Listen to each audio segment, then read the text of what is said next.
One hurricane later and we made it through another month.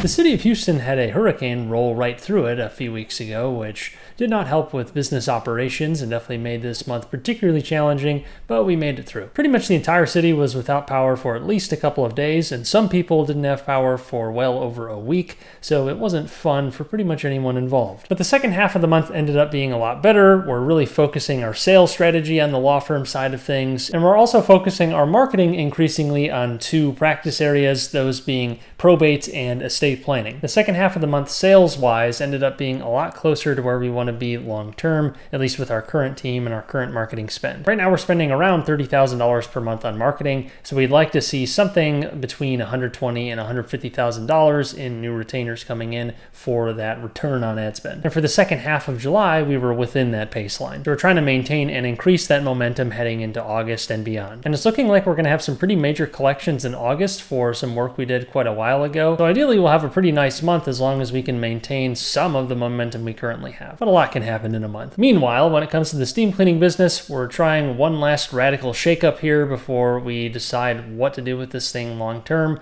We've done some major overhauls to our marketing strategy in that we've really cut a lot of paid ads and are really just trying to completely strangle off as many expenditures as possible and see what we can do with a very bare bones budget. Frankly, there's not very much time left for a turnaround, and there is a decent chance that things do not work, but there's also a decent chance that things will work. So I want to try to give it at least some time before we end up making the final decision on whether to keep this thing, wind it up, sell it, or do whatever. There's not a whole lot of options though when you have a business that hasn't been making money for such a long time, or at least not a lot of attractive options. Whatever the case, the law firm is still going to take up the vast majority of my time and attention and energy. Anyways, let's go ahead and get into this month's net worth numbers. As a reminder, last month our net worth was just over $90,000. As always, let's start with the good stuff, the assets.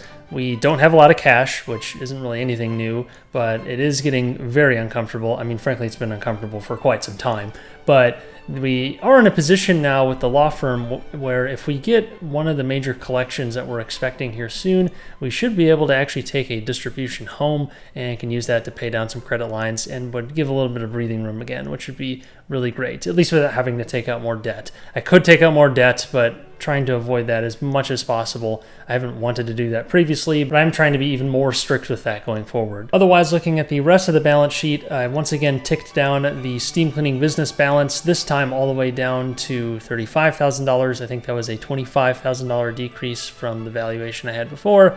And I increased the Duffley Law equity balance by about $20,000. Again, these are kind of arbitrary numbers since I don't really plan to sell either of them, although the steam cleaning business could be sold depending on what happens. But frankly, there's not a whole lot of value there because it does have a pretty fat credit line to worry about, and it has been making money, and you're really just looking at equipment value at the end of the day. So there's really not going to be a whole lot left over if this thing were to be liquidated. Now, when it comes to the Duffley Law equity, things are a lot less dire, and we do have a lot of receivables and deposits on the balance sheet, so that factors into the valuation. And then whatever you want to value the revenue stream at, we're consistently around 6 figures in monthly revenue, and that should continue to climb as we grow our team and get better at what we're doing. I'd just like to take something home someday. Otherwise, not much else has changed, so that leaves me with just over $1.2 million in assets. And now onto liabilities. We scraped by and made all the payments that we needed to make on the loans, so all the balances were ticked down a bit, or just about all the balances. If we head on over to the debt paydown page, we'll see that we paid off nearly $3,800 in debt compared to last month.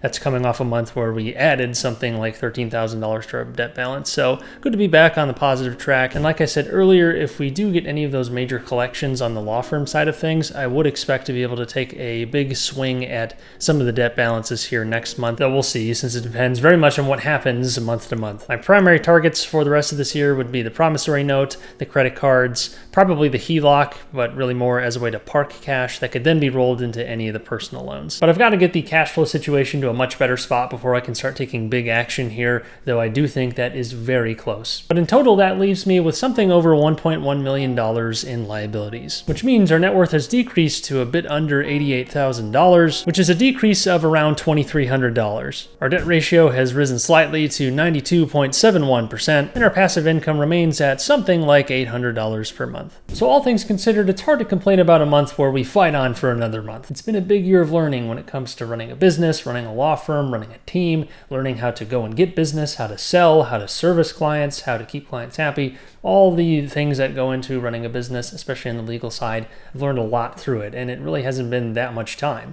And there's a lot of time ahead of me as well, as long as I keep pushing along and keep pushing things forward. It's hard work, it's very challenging work, but it's not work I'd be looking to stop anytime soon, and I think there is a pretty sizable payoff here at the end of the tunnel. Although the tunnel doesn't really end, it just kind of keeps going on forever, and that is the game of business. I'm very much itching to pay off a sizable amount of debt in the coming months, and the thing is, we've built a lot of leverage in the machine that is the law firm, in that we now have the capacity to really produce a lot of revenue and theoretically a lot of profits, as long as we can keep costs under control.